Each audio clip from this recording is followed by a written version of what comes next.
और भगवान शिव कहने लगे, हे देवताओं, पूरा वैकुंठ जान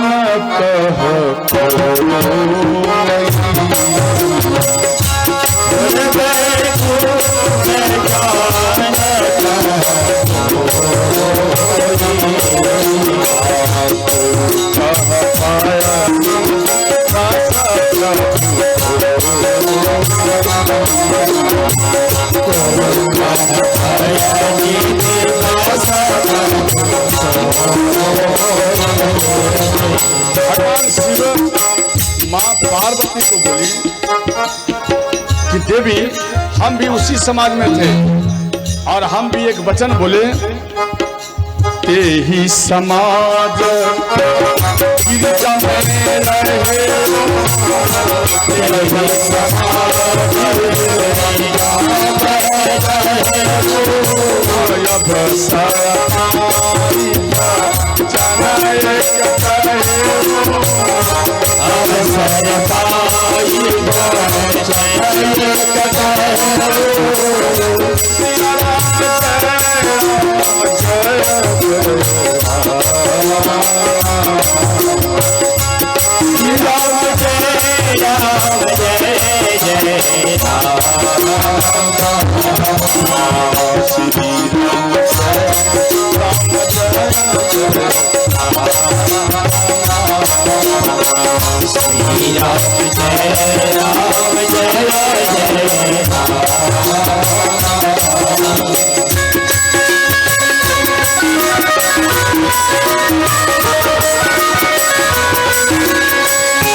तो भगवान शिव बोले, देवी, माँ पार्वती को कह रहे हैं कि देवी, हम उसी समाज में हम भी थे और हम बोले, हे देवताओं, आप जो मन में सोच रहे हैं, जैसे आप मन में सोचते हैं कि चलो वृंदावन भगवान का दर्शन होगा, कहते हो या नहीं? चलो अयोध्या जी, वहाँ भगवान का दर्शन होगा। देखो, ये रामचरितमानस कहते हैं और उसमें भगवान शिव भी बोले हैं कि हे देवताओं, आप जितना टाइम लगाओगे हर जगह भगवान का दर्शन करने के लिए जाओ, तो आप ये बात को छोड़ दो। हरि व्यापक सर्वत्र समाना, प्रेम ते प्रगट हो ही में जाना। इसलिए आप ऐसा करो कि आप इसी स्थान पर, जैसे आप राम कथा में बैठे हो, आप इसी स्थान में आप भगवान को याद करो, प्रेम से उनको याद करोगे तो ध्यान देना, आपके अंदर से ही निकल कर भगवान और आपको दर्शन देंगे। से बताओ। और देखो, द्रौपदी का जब चिरहरण हुआ, यानी वस्त्र खींचे, सबसे मांगे मदद, हेल्प, कोई नहीं दिए। अच्छा, एक बात बताओ, जब नहीं दिए तो अंत में भगवान के शरण में गए, तो भगवान क्या टमटम से आए थे इतना तेजी में? भगवान किससे आए? भगवान क्या टमटम रेलगाड़ी से आए? नहीं, भगवान द्रौपदी के ही अंदर से, ध्यान देना, उन्हीं के हृदय से, उन्हीं के शरीर से स्वतः ही निकल कर और इनका स्वेच्छा किए। श्रोताओं, भगवान साकेत लोग से नहीं आते, आपके अंदर में हरदम है। आप चाहोगे कि आप भगवान से दूर हो जाएं तो भगवान से आप दूर नहीं हो सकते, आप भगवान के अंदर हो। समझ गए? और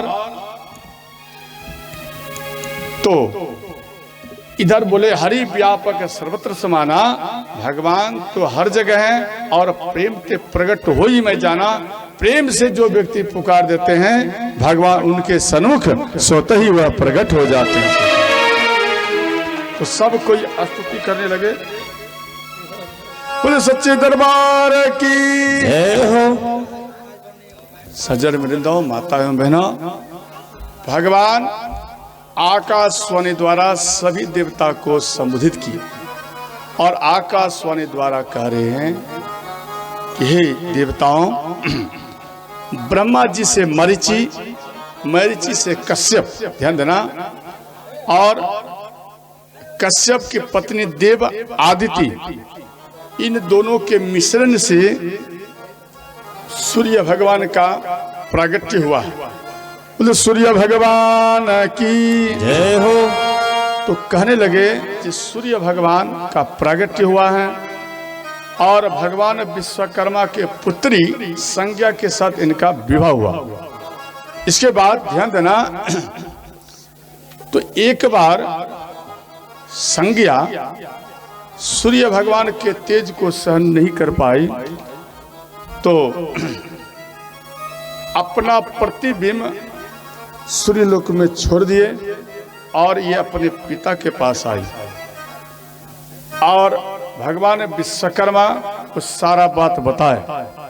बोले बेटी, पिता के घर, पति के घर को छोड़कर पिता के घर रहना नहीं चाहिए, इसलिए आप अपने पिता के घर जाओ।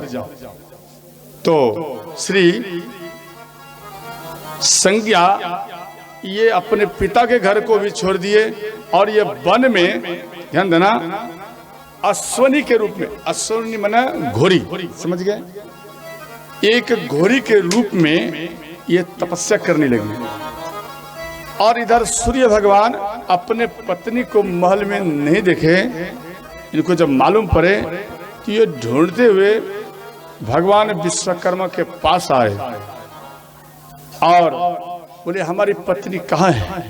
भगवान विश्वकर्मा बोले बेटा, आपकी पत्नी आपके तेज को सहन नहीं कर पाई, इस कारण से आपके पास से वो यहाँ आकर तपस्या कर रही है वन में। तो सूर्य भगवान के तेज का ग्रहण किए, सूर्य भगवान के तेज का ग्रहण किए, इनके तेज को कम करने के लिए जब इनका ग्रहण किए जो मटेरियल बचे उनमें दो अस्त्र तैयार किया, एक सुदर्शन चक्र और दूसरा त्रिशूल किया गया। तो त्रिशूल भगवान शिव के पास और सुदर्शन चक्र नारायण भगवान के पास आए। इसके बाद ध्यान देना, ये दोनों इकट्ठे जाएंगे। तो इसके बाद ध्यान देना,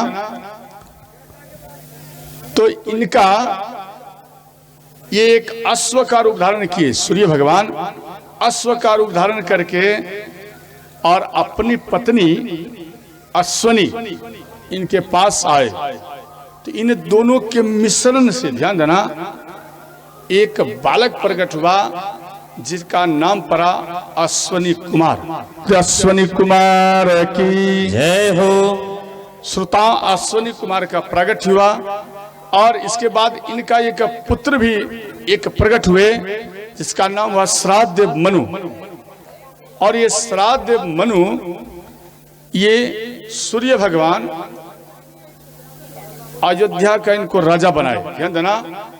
तो सूर्य भगवान के पुत्र हुए और श्राद्धदेव मनु का राजा बने। तो तभी से ये सूर्य वंश श्रोताओं, इन वंशज का नाम रखा गया सूर्यवंशी। इसके बाद इक्ष्वाकु, सत्य राजा हरिश्चंद्र, आज महाराज, अर्थात इसमें भगीरथ इत्यादि सब आए राजा।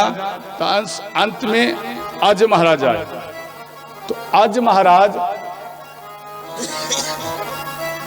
देखो, कोई बात है क्या? अगर भीड़ है तो एक काम करो, इस खुट्टे को हटा दो, इस खुट्टे को हटा दीजिए, कोई बात, हटा दो खुट्टे को, हाँ, तो ये सट जाएंगे माता लोग इधर, या तो इस बीच में ही बिछा दो, है तो बीच में बिछाओ, नहीं तो कुत्ते को हटा दो, एक बांस रहने दो। समझ गए?